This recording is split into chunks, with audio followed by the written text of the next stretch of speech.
Hull, whereby they'd asked the council there to support a motion for a basic income pilot if the opportunity ever arose. And so with that, we sort of discussed it with councillors and so on. And we had some great support from councillors such as Rhys Taylor, who's been fantastic. He's a leader of the Cardiff Lib Dems. However, he did mention to us that it would be difficult to pass a motion at this time, given that all of their efforts at the moment were concentrated on COVID. So we decided to write a letter to the First Minister of Wales to try and build some traction. And that letter did indeed build some traction. And we had supporters such as Jane Dodds, who signed the letter. And it really put our name out there. So from that, we started having discussions with politicians, so members of the Senedd, other council leaders, and trade unions as well. And they all brought to our attention that it would probably be difficult to get support in the Senedd for a pilot just in Cardiff, simply because there's a perception, and I accept this perception, that Cardiff seems to get a lot, much like the London problem that they have in England. So from that, we decided to set up UBI Lab Wales. And rather than have the pilot solely in Cardiff, we would have a pan-Wales pilot.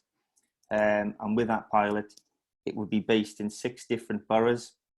And the boroughs that we decided on were Cardiff, Swansea and RCT, given that a third of the population of Wales live in those areas.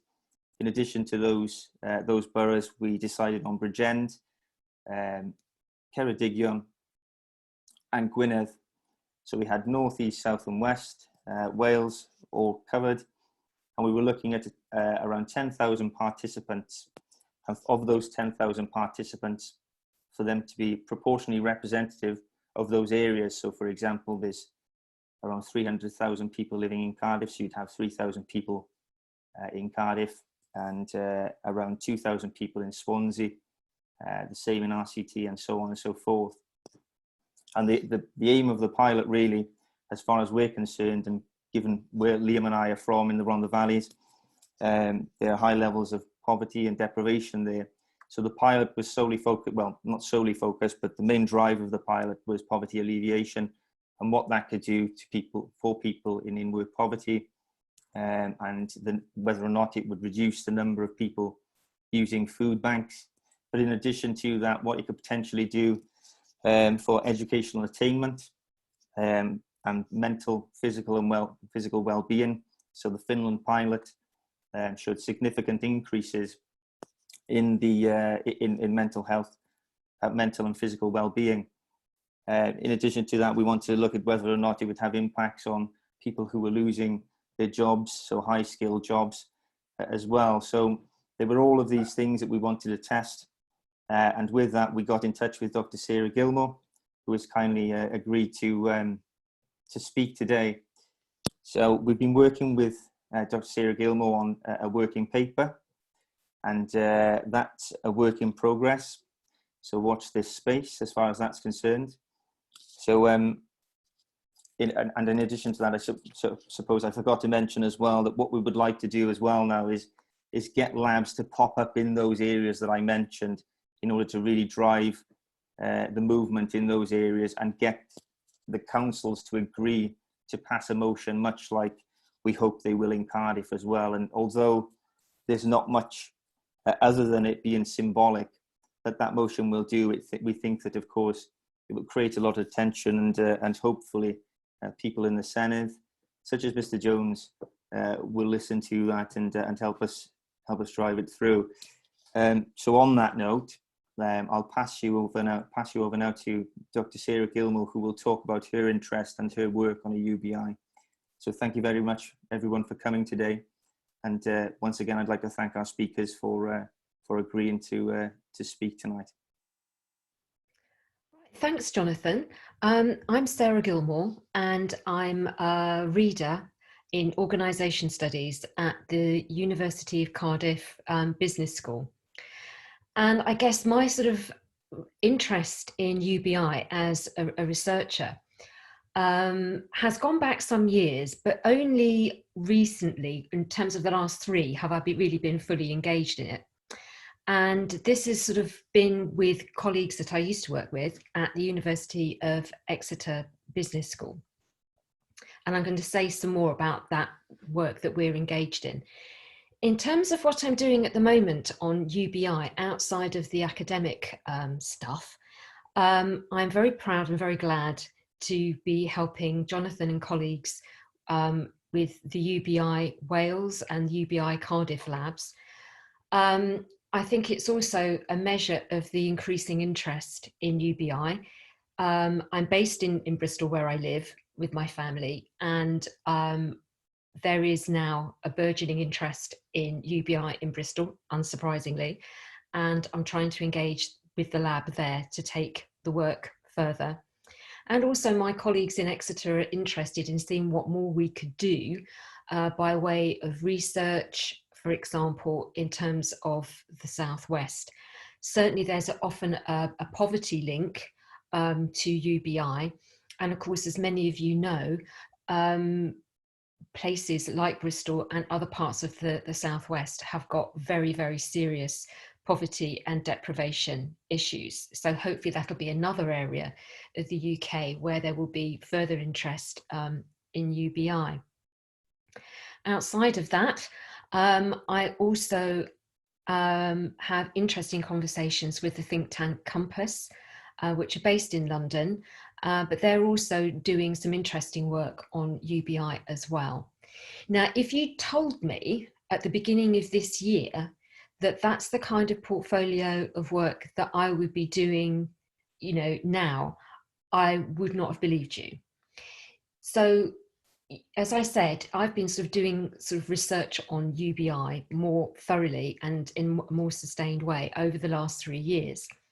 And when my colleagues and I presented some of the work that we were engaged in, very theoretical, looking at the literature and all the rest of it, the comment that we used to get a lot was that it was very niche. We heard the word niche a lot and unlikely to happen. And of course, I think since COVID, I think that picture has actually really changed, and it's a shame that it took a global pandemic, I think, to really boost interest in UBI to the levels that we're seeing it at the moment. Yes, there have been interest, a lot of academic writing on this subject prior to then, but only now I think are we seeing this real sort of mass spread of interest in UBI. In terms of my own work, within a business school setting, most of the work on UBI has really been done by economists, and sadly I am not one. I mean, some of my best friends are economists, but I'm not one. And much of the focus there has been looking at UBI as a safety net, or a much needed safety net, given the advent of what is often termed Industry 4.0. So basically the advent of AI and other disruptive technologies. And of course, there has been well-publicized interest from people like Elon Musk and other tech giants in terms of what UBI has to offer. So we were cognizant of all of that, but that's not our focus. And I have to say, I get slightly nervous when UBI is put in the same kind of context as Elon Musk and Silicon Valley. But you know, you have to acknowledge that this is a thing. So what we're quite interested in is looking at how UBI might engage and impact on work. And in particular, we're interested in this notion of what is often termed a psychological contract. We know that there is a legal employment contract, but there is a psychological one as well, which impacts our engagement with work. And I don't really want to say too much more than that, because otherwise it gets too technical. And basically, we know that work has changed so drastically over the past 20 or 30 years. And the old dyadic relationship between us and employer that goes on for a period of time has essentially ended for most of us. And often it's not necessarily clear who our employer is because of the third-party intermediaries like agencies, for example. And work has often become much more fragmented, much more precarious. And therefore, this is also having a knock-on effect in terms of pay and terms and conditions of work. And so what my colleagues and I at Exeter are trying to tease out, and again, some of it's theoretical, is what might a UBI mean for engagement in work? We know a little bit about impacts on work from UBI pilot, well, I say pilots, but sort of akin to UBI pilots that have been run so far. And basically, we don't know a vast amount, but what we do know is quite interesting in that, you know, impacts on labour market supply chains are minimum, and that any sort of disinterested or disincentive effects to engage in work are generally offset by the demand for labour that's caused by consumerism. And decisions for people to kind of quit their jobs because of UBI are usually down to health reasons, caring responsibilities, or because people want to engage in education. We also know that education engagement for teenagers improves with a UBI. And we also know what the spillover consequences of that are as well. And most of them are extremely good. You know, there is the ability to potentially earn more over your lifetime. And there are also positive mental health implications as well that go on into old age. So this is one of the benefits of UBI. But one of the things that we're also interested in is, you know, to what extent, if we have a UBI system, might it prevent those who are in the more precarious jobs, often we're undertaken in more immiserating conditions, to what extent might they be able to lessen reliance on that form of work, or to be able to jack it in completely and say, I just don't need to work in that way? Would it perhaps mean that some employers will have to look to their employment practices to be able to secure staff or to attract better quality staff? And might it provide a space for people to take time out of work to be able to engage in upskilling, reskilling, or just to have a career break and some time out, whether that is to be with family, to be with friends, or to think about the kinds of work that you might want to do in the future and how best to take that forward. So in a nutshell, those are the kinds of things that we're interested in. And as I said at the start, it has been amazing in such a short space of time to see the kinds of work that we've been engaged in go from being something that's essentially been pigeonholed as niche and that will never happen, to something that is looking at, you know, increasingly likely, or at least being put on a serious political agenda. So I think, Jonathan, I'm going to leave it at that, if that's okay. That's great, Sarah. Thank you very much. And absolutely, I mean, I think one of the key points that you raised there, and it's certainly something that we wanted to look at with the pilot, is, you know, it goes back to that educational attainment, but also whether or not, of course, people can retrain. I mean, you know, you talk about AI, for example, and it will have an impact. There's no doubt about that. And people will need to retrain, and they'll need that floor in order to provide themselves with the financial security in order to retrain. So absolutely, Sarah. And again, I'd just like to personally thank you right now for all of your work with us so far. And it's been brilliant. So no, my pleasure. My pleasure. I'm really enjoying it. It's all good. Brilliant. Thank you, Sarah. So with that, I'll now pass everyone on to Amelia Womack. And again, Amelia, thank you very much for taking the time today, and over to you. Thank you. I think it's really empowering to see grassroots movements build up around such an important issue. And I want to back up some of the points that Sarah's made. I think it's been interesting how big an idea a universal basic income has been for so long. I'm deputy leader of the Green Party, and it was one of our founding principles, having a universal basic income to tackle inequality. That was 40 years ago. And I feel like throughout that time, people's belief in its opportunity has grown. Yet I've never seen so much enthusiasm for big ideas about how we can change the world and support people's lives in our country than I have during COVID-19, because people have been talking about going back to normal.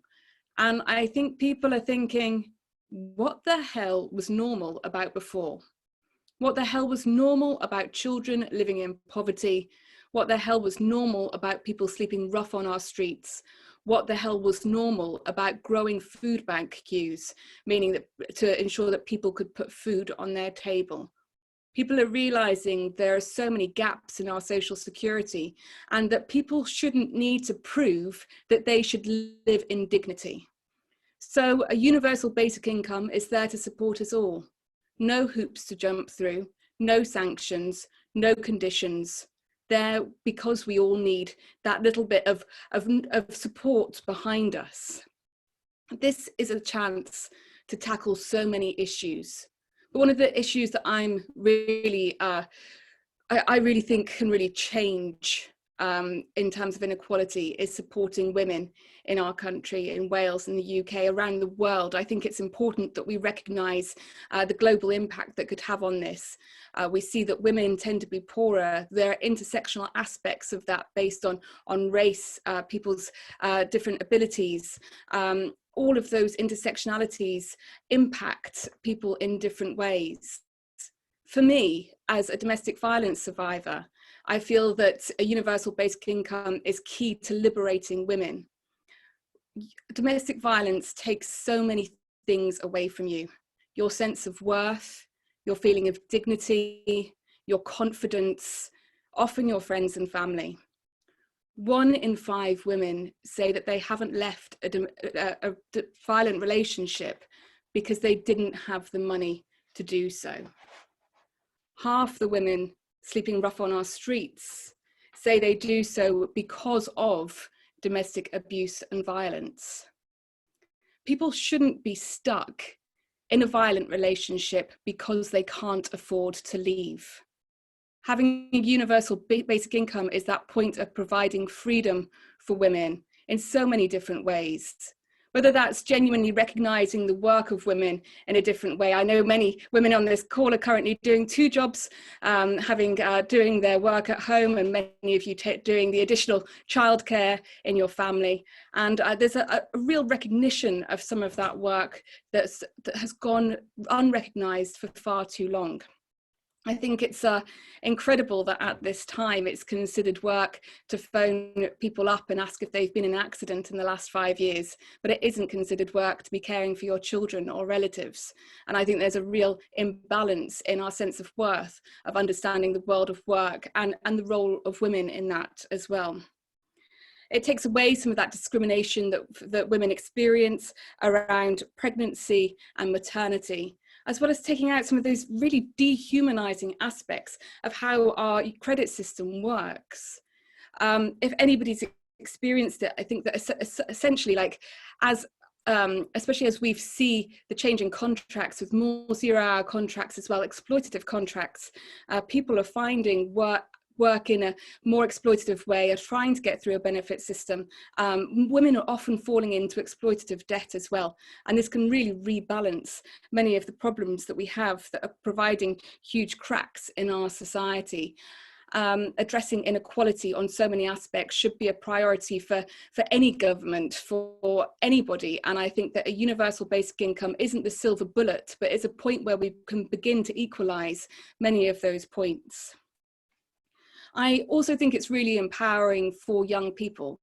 I think the time that I have used benefits has been as a younger person while experiencing 0-hour contracts and not knowing where your next paycheck was going to come from, how much it would be, and having to sofa surf to make sure that I kept a roof over my head.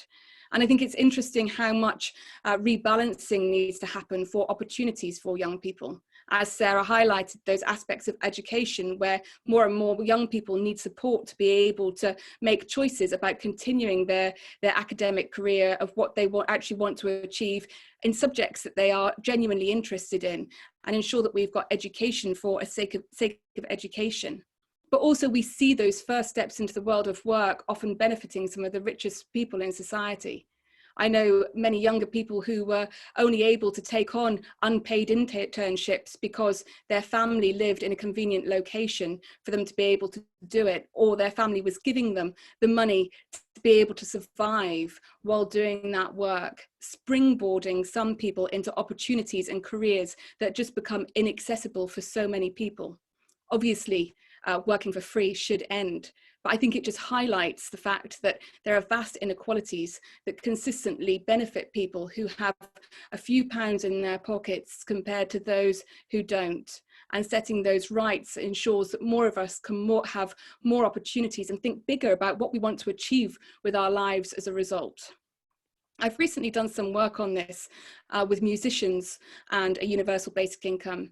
I worked with Billy Lund from the Subways, and we got the Libertines, the Charlatans, the Musicians Union, as well as some of the artists. To be honest, it sounded a bit like the lineup from Reading in 2003, but it was incredible to see so many artists getting involved and speaking about their experiences of why a universal basic income would have supported them in many different ways.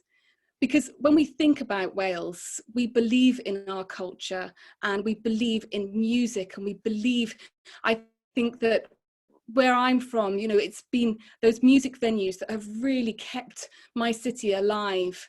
And I just think about the opportunity that's created because we have such a vast culture here in Wales. But those people who work in the arts are often the ones who are so often failed by government policy and have been failed during coronavirus, with many of them often taking on other jobs, such as having a work in pubs and hospitality. That means that they've experienced a double loss of not being able to work in the art sector, but also not being able to work in the industries that supported their careers that they were creating. And in the meantime, despite all of their worries, they've been the one that's been entertaining us online and keeping the hope and optimism going about making us laugh, keeping us entertained in so many different ways. And I think it's a really powerful way, yet again, to kind of rebalance who has opportunities, as well as being able to for people to explore careers that often they will feel are off limits as a result of not having the financial support to be able to consider what they can achieve with potentially a lot of talent. So this is also something that would benefit the environment, but I think the environment and universal basic income are intertwined, because I think that making sure that we have environmental justice must be linked to social justice in every single aspect of what we do, and we must address inequality while ensuring that we stay below 1.5 degrees of warming and tackle the ecological emergency. Back in 2007, there was an interesting report that came out. It was the first time in the history of the UK that the climate change was a bigger concern for people than terrorism. It wasn't their top concern, but it was the first time it had ever been higher than terrorism. You think about 2007, the London bombings and things that had been happening at the time, and it's an incredible shift change. Lots of other things were happening as well.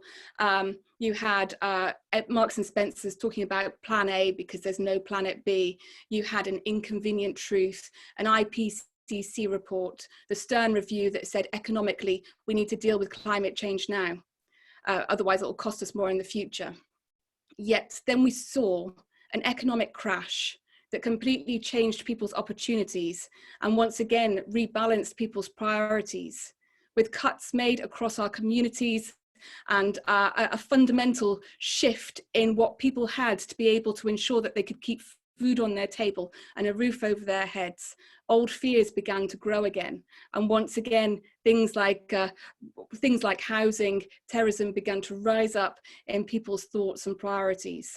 So this is one way that we can ensure that we are talking about climate change in a way that is about an equal point that we're all starting from, rather than something that feels like it's a distant work concern for all of the people, for so many people who are concerned about keeping their day-to-day needs going. I think it's really important that when we founded the NHS, part of that was about relieving your worries during times of sickness. And this is what a universal basic income is. Let's relieve people of their financial worries. Let's liberate people from their concerns linked to the fact that they don't have enough money to be able to support them into what they want to do, achieve, or maybe even just get their day-to-day lives done. Those worries can liberate us all, can liberate women, can liberate young people, people in arts and culture, and help us work to ensure that we protect some bigger issues such as the environment. So it's a very exciting time, and it's great to see so many of you involved and wanting to learn more and speak about this issue. And thank you to UBI Labs Wales for being able to putting on such a great event. Thanks very much, Amelia. That was absolutely fantastic. I mean, I think what spoke to me there, in particular, when you were talking about women, is that we don't actually count somebody staying at home and caring for their children as part of GDP. However, if you actually go and work in a creche, you're counted as somebody contributing to GDP, which is incredible, really. So I think that absolutely, you know, the social value that provides, you know, caring for your young ones and providing that care is absolutely something that that UBI could certainly assist with. And in addition to that, you know, young people, it goes back to what we were speaking about earlier on, you know, and that educational attainment, it will allow young people to have the opportunities to go on and continue with their education, rather than perhaps having to go to work to support their family, who may not be in the best position, and of course will need their children to contribute to the family home. So absolutely, it's fantastic to hear you talk about that, and thank you very much again for coming along. It's been wonderful to hear you talk. So on that note, next on is Jane Dodds. So I'll pass everyone on to Jane Dodds. Again, thank you, Jane, for coming along. So over to you. Well, thank you very much. Diolch yn fawr iawn. Noswaith dda chi gyd. Diolch yn fawr iawn I UBI Cymru, UBI Cardiff, am trefnu y noson yma. Good evening, and thank you especially to UBI Cardiff, now UBI Wales, for organising this event. And also it's lovely to be on with such auspicious colleagues such as Sarah and Carwyn and Amelia, to be able to share some of the thoughts around universal basic income. So I don't know about you, but when I talk to people, particularly people who don't know much about the world of politics, about UBI, I get this feeling that it's a bit like Marmite. You either love it or you hate it. You either think it's the best thing since sliced bread, or it's absolutely such a bonkers idea that you could possibly countenance the whole thought of it. And my challenge to you here at this launch this evening is to talk to some of those skeptics, to take away some ideas, some thoughts, and to just plant some seeds in people's minds, because that's what happened with me. I did actually start off thinking it was the most bizarre idea I'd ever heard of. But then I got reading about it, and I got talking about it, and then I got to hearing about some of the experiments, the pilots, and I actually thought, this could work. And then I thought about two groups of people who I feel I know quite well, and I'm going to come on to those in a minute. But let me just tell you what UBI means for me. UBI is something that I feel is the only thing that gives every person the power and the freedom to be able to live the life that they choose. And that, for me, as a liberal, I guess, is fundamental to the whole of my thinking around universal basic income. And for me, as we've heard from Amelia and from Sarah, now is the time. We have a real opportunity here to be able to turn the thinking on the way we live and our view of society. In a time of uncertainty, we know that something that's worked out really well is the furloughing scheme. That's been something that's been certain for people. And for me, universal basic income will continue that certainty. We have two other opportunities, I think, as well in this COVID-19 time, and hopefully as we enter a post-COVID-19 time as well. The first is that we are going to see more people losing work, and we've seen that already, haven't we, here in Wales and over the UK. We're going to hopefully see an economy that's going to move to, that's going to transition to a low carbon, high tech economy. And even before COVID-19, we were seeing with the advent of automation that people were losing their work. So we have to think differently.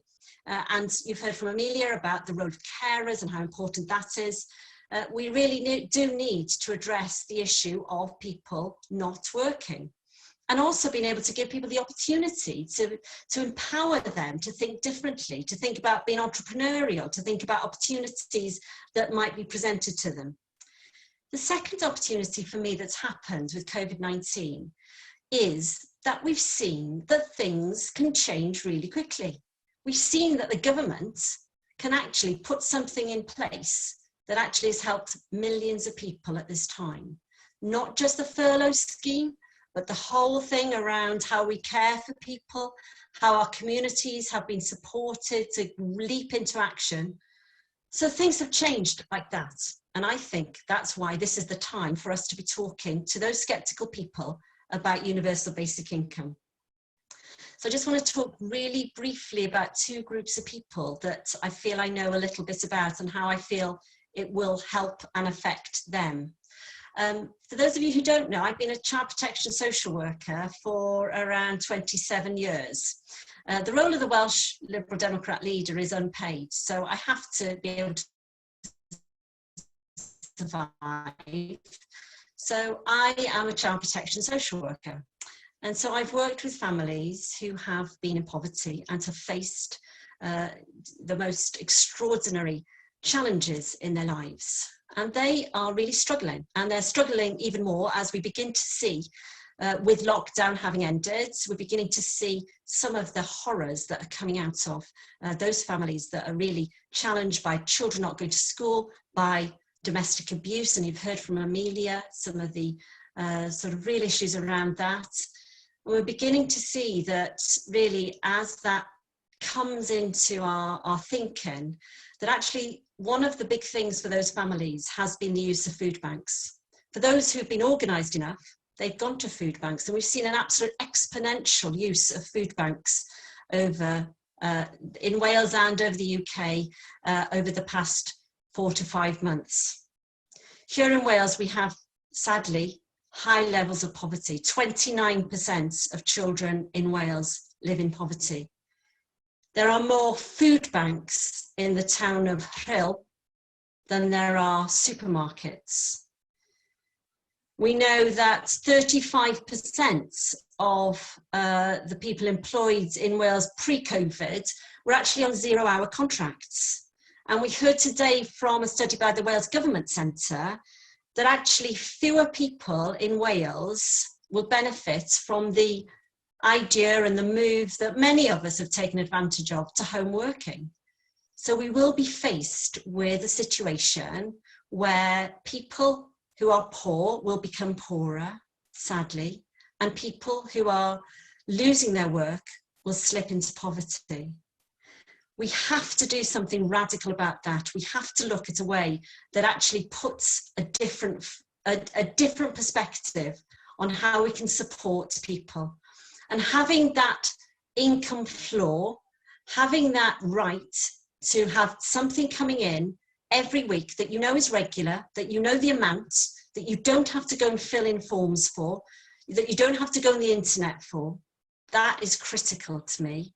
And I could see that changing the landscape in terms of some of those families who are really struggling and will continue to struggle for me, if UBI eradicates or goes some way to eradicating food banks, then that's worth it for me. The second group of people, I live in the Brecon Beacons, and the second group of people I want to talk about are farmers.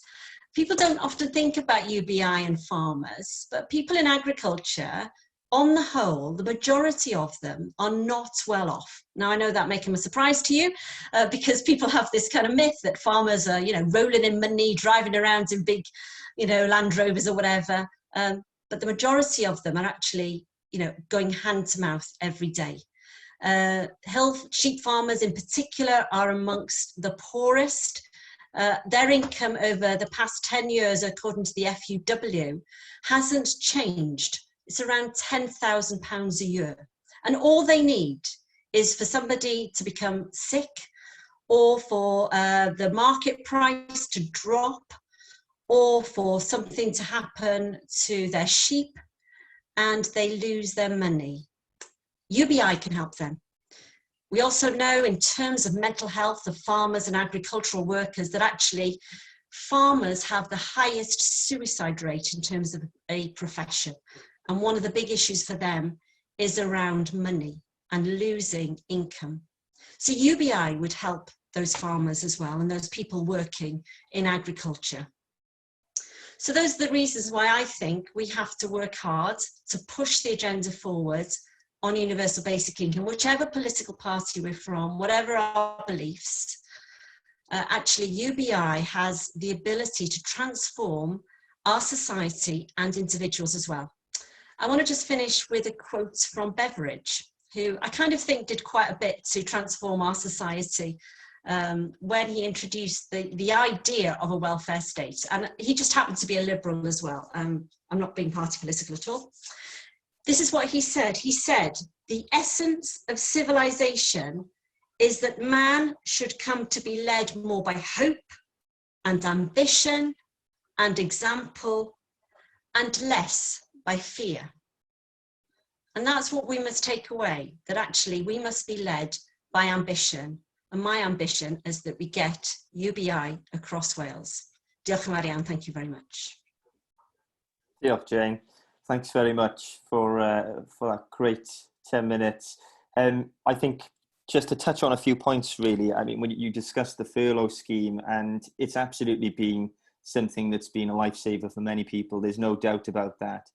But when it stops, I think it's just delaying the inevitable. In many cases, there will be significant levels of redundancies.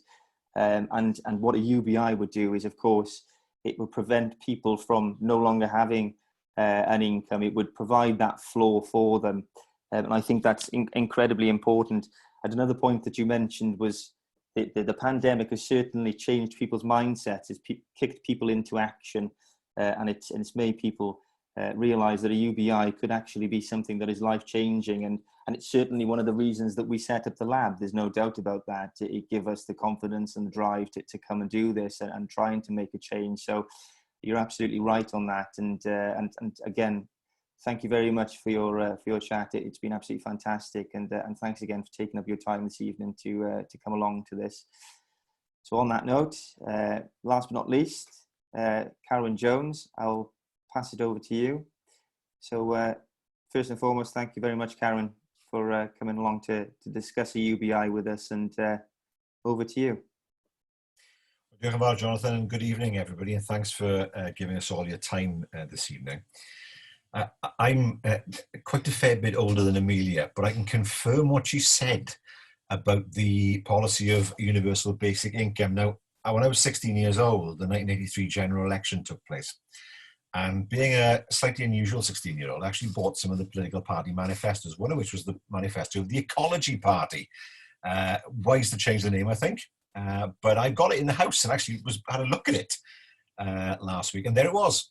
It wasn't called universal basic income, but the idea was there. And I remember at the time thinking, that's a bit odd. That's a really strange idea. And here we are, nearly 40 years on, discussing it, advocating the idea. So, I mean, he's absolutely right. I saw it with my own eyes in the days of the Ecology Party that was a this was an idea that began certainly with the what is now, of course, the Green Party. UBI was for many years a fringe policy, let's face it. But here with COVID, we see the idea taking root in a way that perhaps we wouldn't have anticipated, not even perhaps last year. The idea that people should be able to have a safety net that goes beyond the ever dwindling safety net of the welfare state, and that everybody should be entitled to a standard of living that we see as appropriate for a civilized and still rich society that we have in the UK. If we look, for example, at what COVID has done, Dr. David Nabarro of the World Health Organization said this. He said, COVID is a great revealer. It reveals vulnerability and fragility in many of the systems that exist in our society. Well, quite.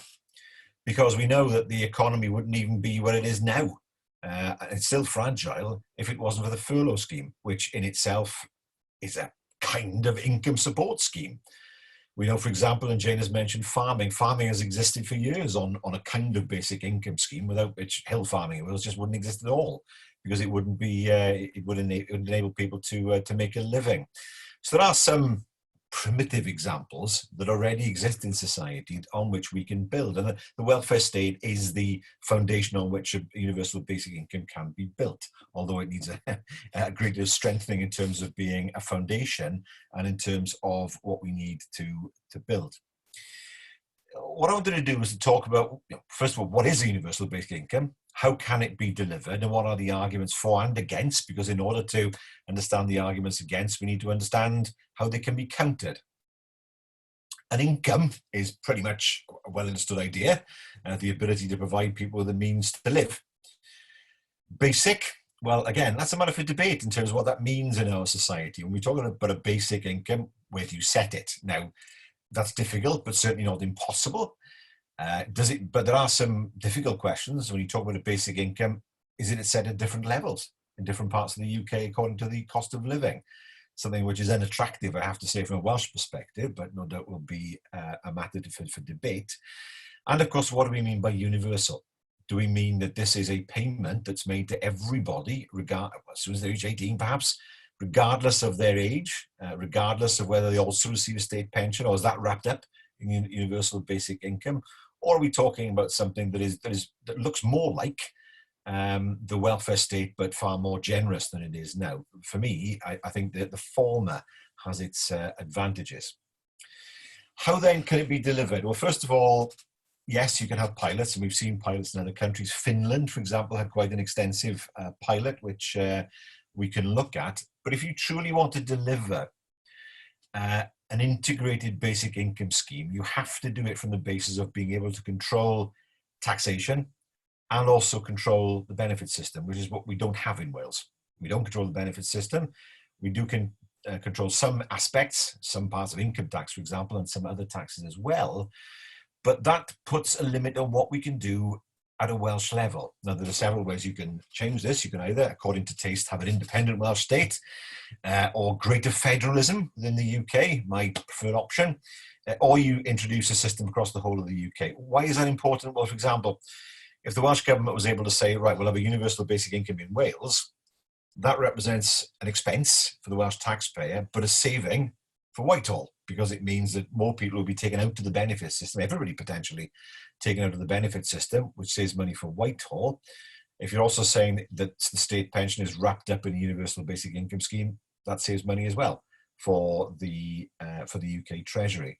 So there are some issues there that would need to be resolved, as I said, not beyond resolution in terms of universal basic income scheme. And if you hear what Mark has said as First Minister, he has said that he is interested in the scheme, but, and I agree with him on this, it's very difficult to introduce it purely in Wales without there being full, or at least fuller control of the benefit system and the taxation system, which again raises the issue of the fact that we are net recipients in terms of benefits payments in Wales, and net recipients despite the flaws of the Barnett formula in terms of UK government spending. So for me, pilots, fine, but in terms of introducing it as a concept, it is most easily done by doing it across the whole of the UK. Now, we know that there's broad support for a universal basic income scheme for those people who I understand the concept and who have had the concept introduced to them.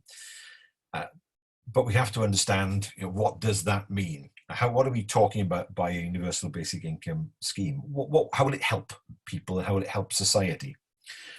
Well, I would argue that a civilized society, and from my political background, this is something I certainly advocate very strongly, a civilized society will have a strong social welfare safety net, not just something that provides the ability to survive, which is what the welfare state does, but the ability to live, the ability to live without fear. And it was Aaron Bevan, of course, who wrote In Place of Fear, based on his experiences in pre-war depression, Tredegar. How do we ensure that people are able to have a level of income that enables them to live their lives rather than surviving from week to week, which is where they are now?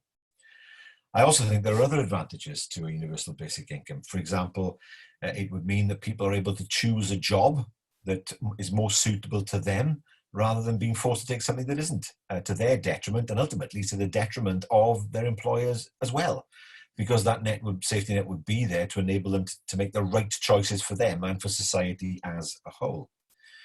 I also think that a universal basic income would help to release more entrepreneurialism in the economy. Why? Well, one of the greatest disincentives to people when they set up a business is money.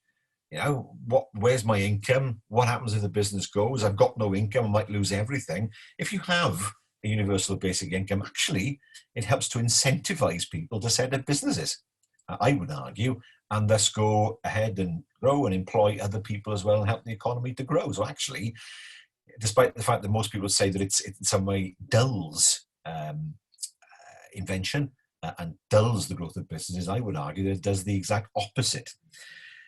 We know that automation, has already been mentioned, is a great challenge for people, and we need to make sure that as people look to retrain for the future, that they're able to do so without the fear of losing their income and without the fear of redundancy. We know that automation will mean that people will lose jobs and will need to retrain. So why not enable them to do it in an atmosphere of support rather than one of fear, which is what we have at the moment. And we live in a world that has changed very much. I don't think we will go back to a world where 9 to 5 in an office or a workplace is seen as inevitable. I've seen the shops reopen. They're not full of shoppers. I've been on the trains. They're not full of people traveling because more and more people are working from home, and we should celebrate that. We need to make sure that people are able to socialize. We are social animals, but why would we not celebrate less car travel? Why would we not celebrate less demand in terms of building more and more buildings to house more and more people who could easily work from home? So I don't think going back to normal as it was seen before COVID is something we should aspire to in any event. Now, there are those, of course, who will say, well, this is just money for nothing, isn't it? This is people being given money for doing nothing at all. Well, if we extend that argument, well, you could say, why should children receive education when their parents aren't working? Why should people receive health cover when perhaps they've been unemployed for a long time? Surely they don't deserve that because they're receiving health and education for nothing without contributing anything back. Well, that's not what we have as a society. And the argument for a universal basic income is based, I think, on the premise that we provide people with what they need in order to be able to live their lives, whether it's access to education, whether it's access to housing, whether it's access to good health cover. We do that anyway. And if we subsidize health and education as we do, why not subsidize people in order to enable them to thrive as well? There are others who will argue, as I said, that it would have a chilling effect on people wanting to be innovative and entrepreneurial. I don't believe that's the case, and I've already mentioned the reason why I don't believe that. And there are others again who will say, well, if you're saying it's universal, you're giving money to everybody, including the very rich. Yes, is the answer to that. But of course, you deal with that by ensuring that the tax system takes perhaps all that money away from the very rich anyway. So they get it with one hand and they lose it with the other. But what's important is that everybody has a stake in society, everyone has the payment, and everybody is able to benefit from a universal basic income. The fact that there are some who will lose most, if not all, of that through the taxation system, well, that is something that's inevitable if we look at a redistributive economy. And we know that societies that are more equal are happier. And the UK, there's some of you who don't remember the 70s. Yes, the dress sense was awful. The colours were awful. But I tell you what, there was a great deal more equality, a great deal more in terms of people feeling that they had less fear, a far, far broader safety net, much better than exists now. And if you hear people say, well, the 70s are terrible, there were strikes everywhere and this, that and the other, it had its problems, but it was a heck of a lot better than the decade that followed it. The 80s, that much I can promise you, and a heck of a lot better in terms of equality than what we have now. So this is an idea whose time has come. There are practical difficulties that need to be resolved, definitions that need to be defined. There are structures that need to be created, but ultimately, I think it's perfectly right to say now, we live in a society that's changed. We live in a society where people can see how fragile life can be. Why not do something to make it less fragile and make people's lives far more solid and certainly lives that are far less prone to the kind of fear that we've seen over the last few months. Thank you very much, Karen. That was brilliant. And again, thank you for taking the time this evening to come along and talk to us about UBI. And I just wanted to touch on 2 points, really. I think the entrepreneurial point that you made is absolutely right. And particularly now in COVID, with COVID, I think that UBI could certainly encourage people to set up their own businesses. And what that could essentially do is rebuild those local economies that they live in.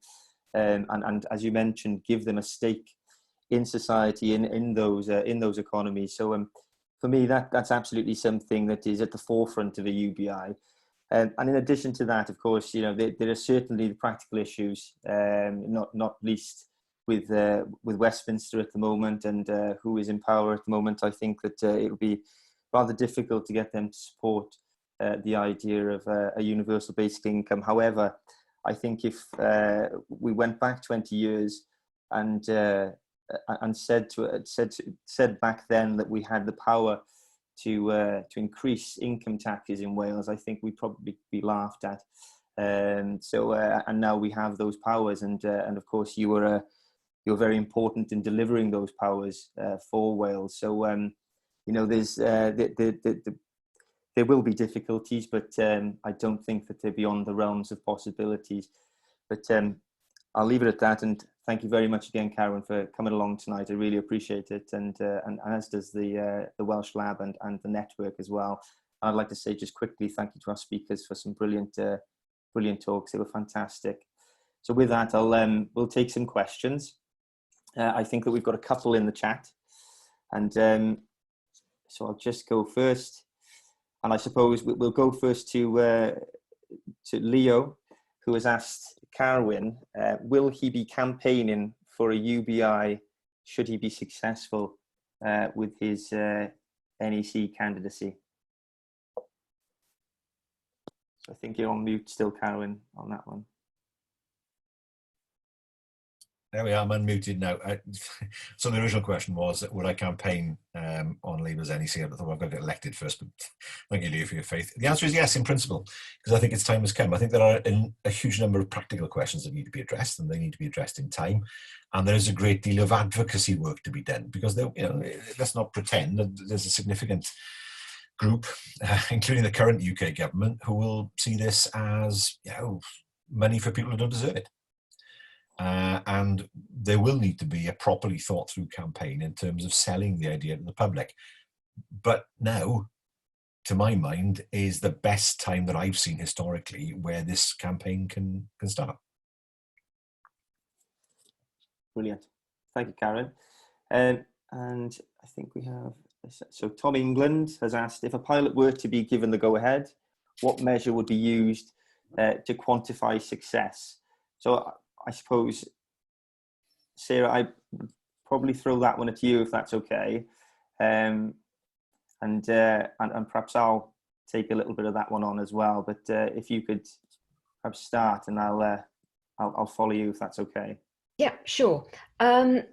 I think there's also another point that Gareth Morgan made about difficulties of a trial because of depending on the certainty of continuing payment. So if I'd like to take those two, because I think they're kind of linked.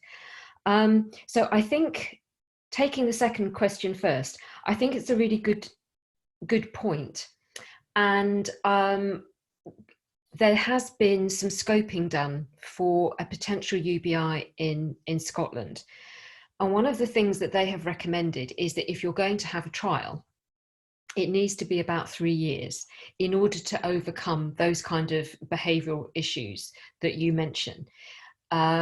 You do need to know, I think, if you're a participant, how long that trial is going to go on for.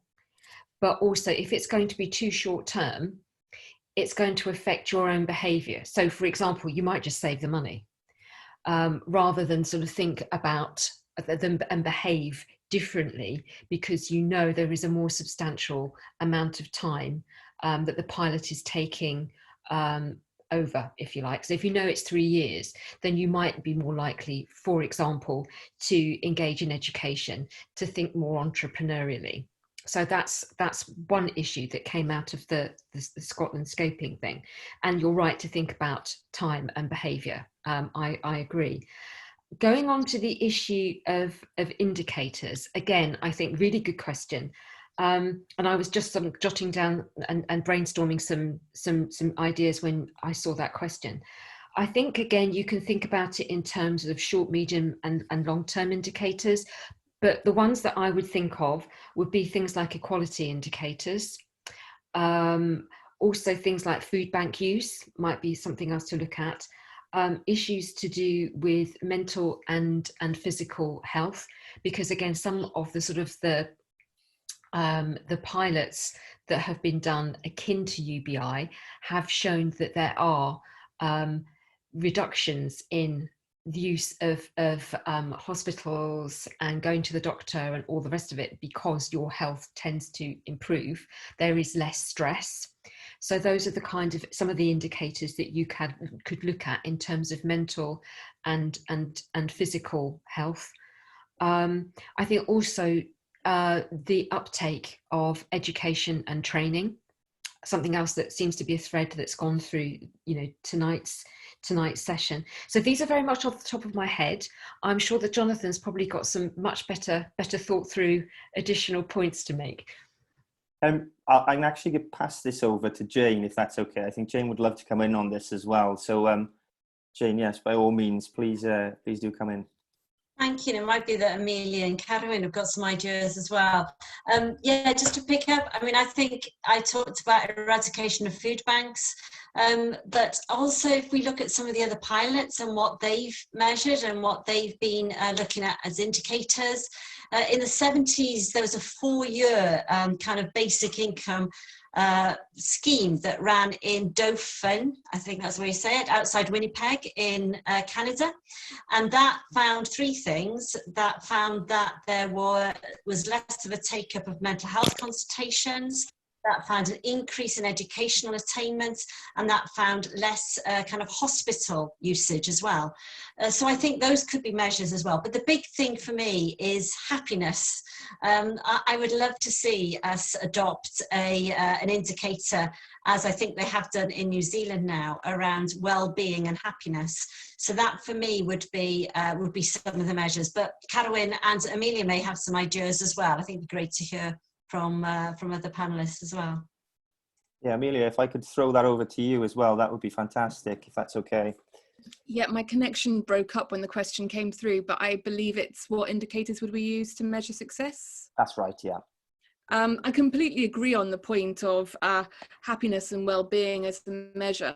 It's very clear that our economy measures the wrong thing.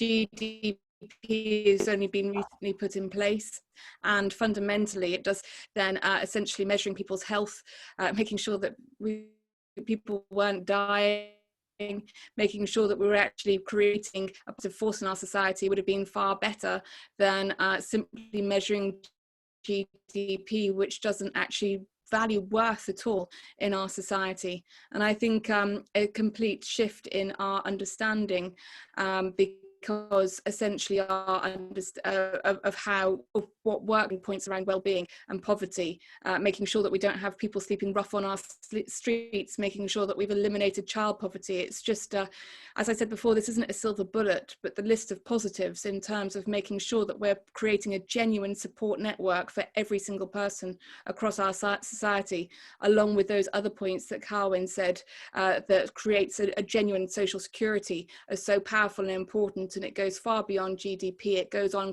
about creating a genuine, real society where every person's needs are met. Thank you very much, Amelia. That's brilliant. And Mr. Clive Thomas has a question for Carwyn. So he has asked, what can be done to persuade those in Westminster to agree a UK-wide trial of universal basic income? Well, in terms of the current UK government, not much, I'm afraid. I think this is something that we have to look at in the longer term. I think the time is right now to begin the conversation, and the immediate priority is to convince those parties not in government in Westminster at the moment of the merits of universal basic income. But I mean, who knows? I mean, we have a Prime Minister who tacks into whatever wind is blowing. You know, you never know what he's going to say from one moment to the next, but I think this is probably a step too far for his beliefs. So I do think it's a question of advocating the concept, first of all, within the other parties that exist in Westminster, and certainly, you know, obviously in my own party, the Labour Party, as the main opposition party, to advocate it within the Labour Party. Thank you, Cameron. Otherwise, I don't see this current government in London doing a huge amount to promote the concept, sadly. I think Amelia put her hand up there. Would you like to come in, Amelia? Yeah, I think it's an interesting time, because I always believe when there's a broken system, having grassroots organisations to change the narrative is powerful and important. So actually the role of UBI Labs at creating that is really incredible, because I think what we're doing is providing the education of what needs to change, exposing the gaps, and making sure that we're creating a solution. Now, Boris Johnson is an interesting Prime Minister. It still feels uncomfortable to say. He is a populist. He will go where, as Carwyn said, whichever way the wind blows. So the more we can create popular support for this, the more he's likely to try and appropriate the language around it. I don't think this government would deliver a universal basic income. I certainly think that if there was a groundswell of support, they'd start to use the language to imply that they're listening rather than actually doing something. I said the same thing about building back better. I've said the same thing about the environment, and suddenly you get press conferences where the language and words are appropriated, but the delivery simply isn't there. The action simply isn't there. And in a way, I think that universal credit was an aspect of that, about looking at a conversation that was picking up support and rebranding something they were doing to try and make it seem like they were creating something in line with these ideas. Well, actually, they created something that was an absolute monster in our communities, with long waiting times that have forced people into immeasurable debt, poverty, and experiences they should never have had. So I think that there's something we need to all look out for, scrutinise. I think that we can change the language and narrative through grassroots movements, but if this government does pick it up, we all have a job to speak out about why it genuinely won't be changing changing our society for the better, because I think they might use the language without delivering on the action. Yeah, I'd agree with that, Amelia. We also have a question from James Locke, and I'll start with you, Jane, and if our other speakers would like to come in on this as well, that would be great. So the question is, what successful political strategies from the past can UBI campaigners learn from? I was going to talk about cross-party working. I think that's really important. I think, you know, starting with how we can work across the parties that are here this evening as a start, how we can do that lobbying, and, you know, Amelia said a few things here about getting the language, making sure that we do acknowledge that it's not a panacea for everything, but We do have to have responses to how we finance it, to some of those difficult questions, you know, like 10 facts about UBI. So I think we have to start looking at how we can work across the political parties and move this forward. That would be my immediate suggestion for a step here in Wales. Excellent. And does anybody else, any of our other speakers, want to come in on that at all? Amelia, sorry, I always think it's important to remember that politics isn't just about putting your cross next to somebody during an election period. It's about lobbying, petitioning, making sure that you're speaking to the press and media about issues, and using all those other powers that politics gives each and every one of us. Because I always think we should remember our own power as individuals, as well as thinking about the bigger political institutions, but also agree with Jane on cross-party working as well. Carolyn, did you want to come in on that? I don't know if you put your hand up. Well, I mean, bizarrely, I think sadly, we can learn from what the Brexiteers did. Yes. Because what they did was say, well, you know, this is an elite that have ignored you for too long. You've been forgotten about. The money has left your communities. Well, the same argument can be deployed here, you know, by saying Britain is more unequal. Money has disappeared from so many communities in the north of England, central Scotland, in South Wales. This is a way to get that money back into people's pockets. It also has the added advantage from a strategic point of view is that it probably appeals to people's self-interest. We know that those services that the state provides have greatest support when they are universal. The reason why the health service is so strong and so supported is that everybody benefits from it. If you have a system where relatively few people benefit, it's an easy target for people to say, well, you know, it's for people who, you know, who can't be bothered to work and they can't do this and can't do that. We've all heard those arguments in the Tory press. I suspect most people would actually be better off if you say to people, look, this is a way of making sure that, you know, we put in place a really strong safety net for people. Oh, and incidentally, it'll mean there'll be more money in your pocket. You know, it's not unethical, perhaps not ethical, but strategically, it's a way of getting support for it. Yeah, absolutely. I think that we have a question from Reinhard, and he's asked all of the speakers if they could give their thoughts on this one. So the question is, there are different proposals how a UBI should be financed, such as income tax, consumption tax, waste tax, so carbon tax that is, wealth tax, foreign wealth fund and others. What is the proposal of the three speakers how UBI should be financed? And would anyone like to go first on this one at all? Sorry, go on, Amelia, put your hand up, and then I'll come over to you, Carolyn. So the way that our tax works, again, embeds many of the inequalities that have been discussed. And I think that we need an entire reform of how we see our taxation working to ensure that everyone pays their fair share, that those richest in society should be paying more. We need to close tax loopholes around the world. Obviously, the easiest way of doing that was in the European Union, which is a challenge that we're going to have to tackle in the upcoming months and years. But I think a carbon tax really does need to be central to that. When we've worked on this as Greens, we've put a universal basic income at the heart of our Green New Deal. As I said before, making sure that we address inequality while staying below 1.5 degrees of warming and tackling the ecological emergency.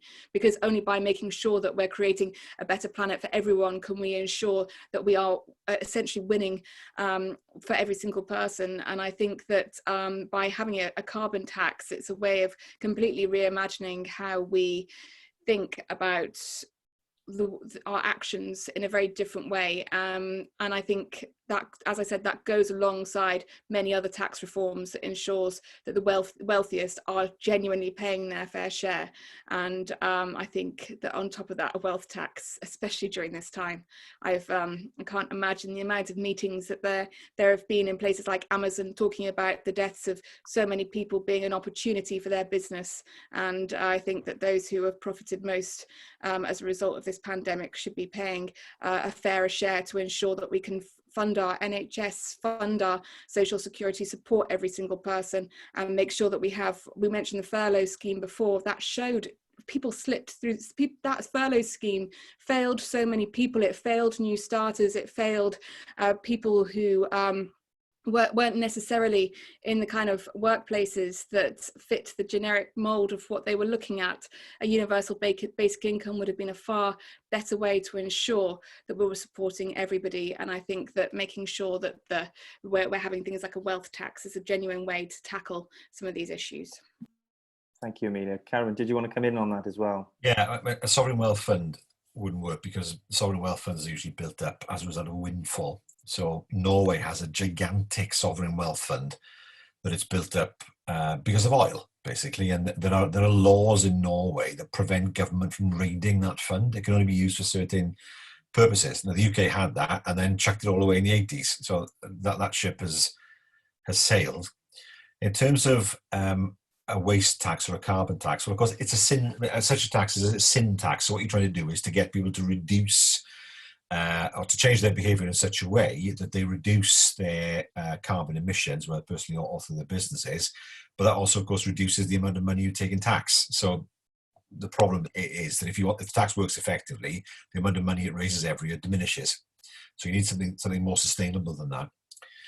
In terms of a consumption tax, if we're talking, I know it's not just VAT that's a consumption tax, but consumption taxes quite often, unless they're framed properly, are highly regressive. So it means the poorest get hit hardest. VAT is exactly that. I mean, you pay a far bigger share of your income in VAT, the poorer you are, than the richer you are. So for me, there are two things. First of all, as Amelia said quite properly, getting multinationals to pay the tax they should be paying, which they're certainly not at the moment. And Amazon is one example amongst many, sadly. But secondly, through income tax. Income tax is the one sustainable base. Yes, it fluctuates up and down every year, but it doesn't go through it doesn't go through long-term decline, as, for example, tobacco duties have done over the years, because the whole point of tobacco duties was to reduce smoking. And really, it's a question of, yes, you would have to increase taxes at the higher levels of income, and that money would then be recycled. Some of it perhaps back to those very same people, some of it not, but most of it back to those people who need it the most. So you create effectively a far more highly progressive tax system to the extent that we don't have now. But you also ensure that pretty much everybody gets something back, which gives them a stake in the system, and that makes it far less vulnerable to attack. Thank you, Karen. Jane, would you like to come in on that as well? Just really quickly, this is why it'd be great to work together, because we've all got, kind of ideas about how to move this forward. I think if everybody could look at the Compass paper from last year, it actually shows exactly how you can fund this across the UK in two phases. Phase one would be a lower UBI payment, and then building up a kind of fund which could come from land taxes as well as carbon taxes. I think there are opportunities around a wealth fund as well. I believe that the waters around the UK are about to be sold, or something like that. So there are opportunities for us to demonstrate that we can build up the financial framework in order to be able to afford UBI. There's also, pensions would be replaced. We wouldn't be paying out pensions. We wouldn't be paying out child benefits. So there are all sorts of ways of looking at this, and this is why we do need to move forward to think about what a framework could be, and to convince those people who are sceptics on the finance fronts. Thank you, Jane. That's great. So I appreciate now we have 3 minutes left. So if we've missed any questions at all, then I'm very sorry about that. But as I mentioned, we're coming to the end of it, and I appreciate that our speakers have given up their free time this evening to come along as well. So I won't keep them for too much longer.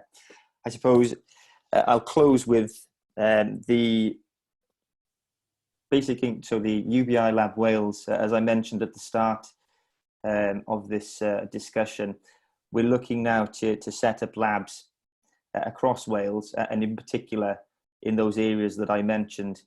So RCT, Swansea, Cardiff, Bridgend, Ceredigion and Gwynedd. Now, I'm pleased to announce that there'll be an RCT lab launching very soon, so keep an eye out for that one. And in addition to that, there'll also be a lab launching in Gwynedd. So we have 3 that will be part of the pilot. Well, we hope will be part of the pilot already set up then. And the Swansea lab, we're talking with someone about that one as well. So if anybody on this call is interested in setting up a lab, and it doesn't necessarily have to be in those areas, but if you want to get involved at all, then please get in touch. We have an email address that we'll pop into the chat in a second. And of course, follow us on Twitter as well. So at UBI Lab Wales and at UBI Lab Cardiff. And of course, when the other labs are set up, we'll launch those on the Wales lab, as well as them having their own standalone Twitter pages. So the goal, of course, is for us to get this pilot off the ground. I think it's imperative that we at least trial the idea of a UBI in Wales. I think it would certainly legitimise the idea if we can point to some evidence and say that, well, it works, so why can't we implement it on a UK-wide basis as well then? So on that note, I'll let everyone get on with the rest of their evening. Just to let everyone know as well that there will be a UBI Lab social event immediately after this meeting. So the UBI Lab Arms will be open. So you're more than welcome to bring some wine along, and we can have a chat on there as well, and discuss this further. But on that, I'll let everyone get on. I'll just pop the email address in. Sorry. Here. Sorry. And there you go. So there's the email address for anybody who wants to get in touch and help out. And if you'd like to set up a lab, of course, get in touch with the UBI Lab network as well and follow them on Twitter. But on that note, I'll leave everyone get on. And thank you very much. And we'll hope to see you soon. There's the Zoom for the UBI Lab Arms is in the chat as well now, if you'd like to join that. But thanks very much. And once again, thank you very much to our speakers. It's greatly appreciated, and it's been absolutely fascinating listening to you all speak this evening. So thanks for that. Thanks very much, everyone. Brilliant job. Bye. Diolch, nos da. Noswaith dda. Jonathan.